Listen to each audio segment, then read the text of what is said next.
Lazy exercises. You're not restriction, but substitution. So as you can see in my comment, restricting yourself. You're not restricting yourself if you actually like salad or water and healthy options. And that's the thing that I notice a lot is people will try to eat a certain type of way where either they're eating too little food, which is low volume, so they decrease the volume of what they're eating from, like, let's say 3 meals a day to 1 meal a day, and now they're hungry, and that's why they feel restricted because it's like, oh my god, I can't eat as much as I want or what I want, and it's like, well, here's the thing: you want to be healthy, so obviously you should want to eat healthy things that get you healthy, because no one eats to be unhealthy. We are eating, which is certain things that's making us unhealthy, but no one thinks of, oh man, this breakfast I just made is specifically because I want to be unhealthy. No, it's this. I want this tastes good because I've ate this before. It was delicious. I like it, so I'm going to eat it again, and I'm going to eat it for the rest of my life. And then you become big because of it, right? No one thinks of like, oh, I'm going to McDonald's deliberately to have health problems. No, it's because it's delicious. You tried it once in your life and you liked it, and you kept on going. So that's the thing. The restriction. So that's why I said no restriction, just substitution, is the fact that a diet or a fitness journey, right, you're supposed to be substituting the stuff that you eat for lower calorie versions, because the calories is the only issue. It wasn't that you were eating burgers that was the problem. It was that the burgers had, over 1,000 calories. It wasn't the cookies and the cakes that you ate that was the problem per se. It was the large amount of calories. That's the thing, right? Calories in, calories out. So once you realize that calories is the main reason you're big, not because you eat a lot or you eat junk food. Now, granted, junk food is called junk food for a reason. It's better to eat healthy than to eat the junk food. But it's the fact that you can have a balance of both. You can have some junk food, but also should eat some actual food. There's some people to be like, oh, I don't eat a lot. I eat like once or twice a day. It's like, yeah, but it's mostly just cakes and cookies. The cakes and cookies don't even have that much protein. So if you at least instead of eating a Snickers bar, grab a protein bar, now you have protein. You're still eating a bar, you're still eating some type of candy, but at least it has protein, right? You can have a chocolate covered protein bar.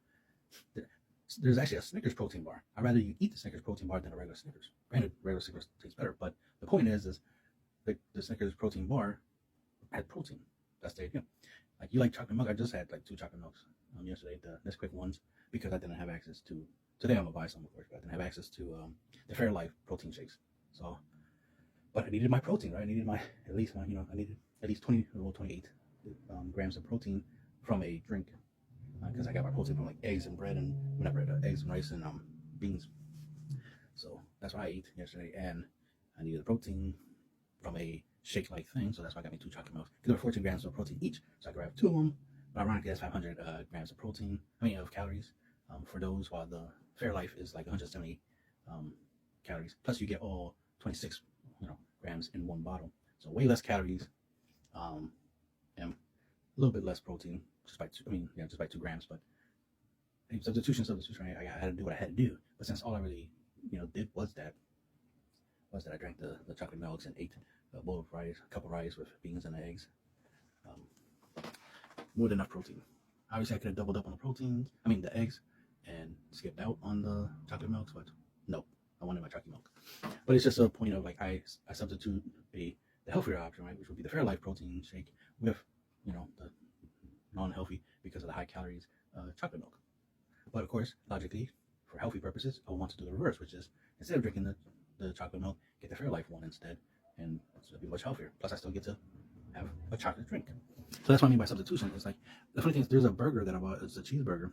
Shit, now I'm gonna buy one. Just by thinking about it, like, I'm gonna buy one because I'm about to talk about its praises. I'm not saying its praises. Is the McDonald's cheeseburgers are very small. I eat them way too quick, and so they're not that satisfying. That's why they give you two little cheeseburgers, but they're not that satisfying. And you got to eat multiples in order for it to be satisfying.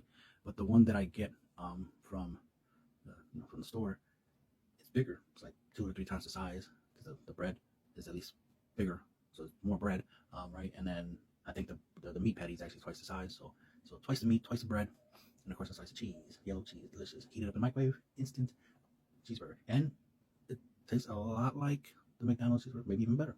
Who knows? But the calories in it are way better, and that's the important part I'm trying to get to, is that I'm gonna make a video about the comparisons, but it's much better because low calories, high protein, right? And I can order it on Amazon if I want. I can go, DoorDash it. That's the other thing. Yes, you can DoorDash McDonald's, but like I said, low calorie options. So the point I'm making there is that you can eat your cheeseburgers, because all it is meat, cheese, and bread. that's a sandwich, right? It's a sandwich. Like normally I eat turkey, cheese, and bread, right? And the funny thing is that's like 230 calories or something like that for 2 slices of bread, a slice of cheese, and 3 slices of turkey. It's like a little over 200 calories. So I'm still eating meat, cheese, bread. You know what I mean, right? As a meal. So, and I have 2 of those sandwiches, which add up to over 400 calories. But still, it's not like getting a Big Mac, which will be like over 1,000 calories easy. You know. So that's the thing about substitution. It's like I'm still eating, things that are even a cheeseburger. I just had a cheeseburger like 3 days ago because I bought that little cheeseburger thing I was talking about. It's like, and my weight is still going down. Like, so I ate a cheeseburger and I'm still, healthy, right? I'm still, because again, it's just meat, cheese, and stuff. But there's other stuff that's far worse than that. But what I'm saying is that you want to substitute for lower calorie stuff, not completely change your eating habit. If you eat 4 times a day, keep eating 4 times a day. If you want to try eating 3 times a day, that's fine. Not wrong with trying something different. But you don't have to be so dramatic, so extra with it. And the problem is that I notice humans have a habit of doing more, being extra when it comes to certain things. There's some people who go extra on fitness, and there's people who go extra on laziness, right? I'm lazy exercise, right? So I believe the idea of the middle ground, right? It's like don't go to this extreme, but also don't go to that extreme, right? So, and the problem is when people start, restricting themselves, like, oh, I can never have a cookie ever again in the rest of my life. It's like, no, you can. You're just not supposed to eat 20 cookies, as a snack. And that's not. Notice I said snack, not even dinner. You ate those cookies as a snack. You already had breakfast, right? But then an hour later, you went and ate 20 cookies because you felt like it. When ironically, you probably was more thirsty than anything. If you drank some water, you probably wouldn't have eaten those cookies at all. Maybe you would have ate less cookies, maybe 3 cookies at most, which I would prefer. 20 cookies, that sounds a lot. 20 cookies. That's the thing. Some people, when they have, another thing is, right, is that restriction, which I prefer to refer to it as budgeting, not really restricting. So substitution is the first thing you need to do. You need to substitute what you're eating for better, healthier options, so you're not restricting. You don't need to, because the idea of restricting is basically budgeting. Just like if you want to spend less money, then you buy cheaper things.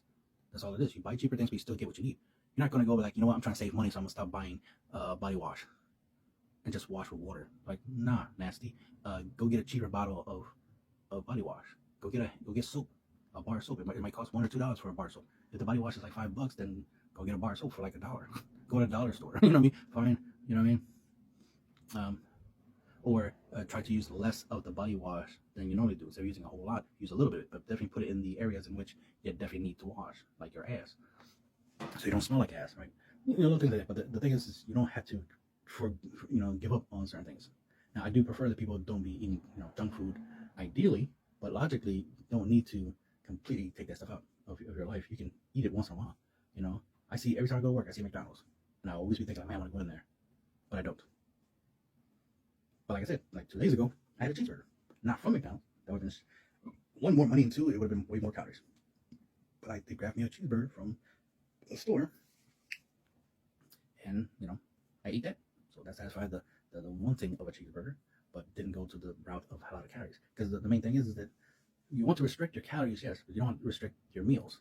You want to eat what you normally eat. And if your body is like, yo, we like to eat 3 times a day, then you need to eat 3 times a day. Just make sure they're healthy options. Is all I'm saying. You can have for breakfast, something healthy, right? And then for lunch, you can have your McDonald's, and then for dinner, something healthy. As an example, like not every meal has to be healthy, but at the same time, let's not overdo it and make every meal unhealthy, right?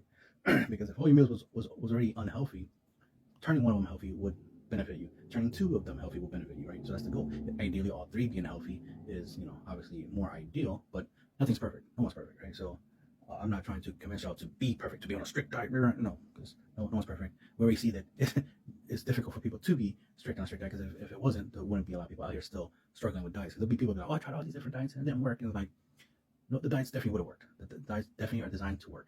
The problem is that you were the problem. It wasn't the diet, it was you. The diets were definitely designed to work. The problem is that you couldn't do the work, right? Just like there's some people who don't go to the gym, there's people who don't even walk 10,000 steps a day, yet they want the body that comes from walking 10,000 steps a day, but they don't put in the work. So there's that, right? But anyway, substitute your food and budget your calories, right? So in other words, reduce how much calories you're consuming. So that way you can start spending the calories you already have in your body. Now, some people want to argue that a 1,000 calorie diet, is bad for you. And it's like, no, it's not. You can live, well, especially if you're an overweight person. Only if you're an overweight person, not if you're skinny. If you're skinny, eat a lot of calories. But if you're overweight, a big guy like myself, being on a 0 calorie diet is better for me. And 0 calories does not mean no food. Obviously, I'm still consuming food. Like water is 0 calories, and it's so funny that people give the advice: drink 0 calorie soda, like diet soda. Drink water. It's like, okay, 0, 0, 0. All that stuff is 0, and y'all have no problem with that. But when it comes to that, they're like, oh, let's have some 0 calorie foods, right? No, that's too little bit of calories. And it's like, wait, but we're already doing a little bit of calories with a 0 calorie option, for drinks and stuff. Like the whole point of the calorie deficit is to burn more calories than you consume. But realistically, it's to burn more calories in your body. That's why you do the deficit, so that way you have since you're putting in less calories into your body when you exercise, your body has to take calories from somewhere, and it's not going to be from the food you just ate, so it has to be from your body. So the idea is to force your body to use the calories that's already in your body to do its bodily functions. Remember, you store body fat for a reason. It's for your body to use it when you don't have access to food, when calories are not coming in. So this idea like, oh no, don't be on a 0 calorie diet, that's too low, 1,000 calories. I know some people who are on 500 calorie diets. I think it's a little extreme because it's not necessary, but my personal experience, I've been in a 0 calorie diet where literally I was just drinking water every day for 6 months, not by choice. I was just in a bad situation, so I couldn't afford food, but I did have access to water, and I did a lot of walking at that time because I was trying to get a job so I can, afford food and my rent. So by that situation, I went 6 months without food. So definitely 0 calorie diet for 6 months. Ooh, that's crazy. Just thinking about that. And after that, I ended up going to the army because I needed money. But that's my old origin story. But the point is that it is possible to live off of 0 calories. You can be on an all water diet. That is a certain type of diet. I think they call it water fasting. So taking out water fasting for 6 months, which was crazy. Lost over 60 pounds. Don't recommend it, of course, but just saying that I've experienced it, so I know for a fact that it is definitely doable. Just miserable. After a while, your body gets used to it, and you become numb to it essentially, and it just feels like nothing. It is a crazy feeling to not feel hunger. That's how suppressed my hunger was, because my body was literally cannibalizing itself.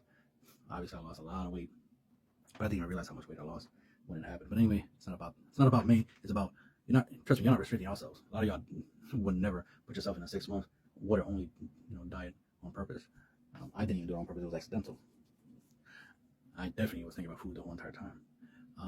But a lot of y'all not restricting yourselves, but some of y'all try to restrict yourselves unnecessarily. And that's the point I'm trying to get here, is like, you don't need to eat less food. If anything, I want you to eat more food. I just want you to eat more low calorie options, so that way you can eat as much as you want. You can eat more than you ever ate before, but still so little calories that you're definitely gonna lose weight, because you're definitely still be in a deficit.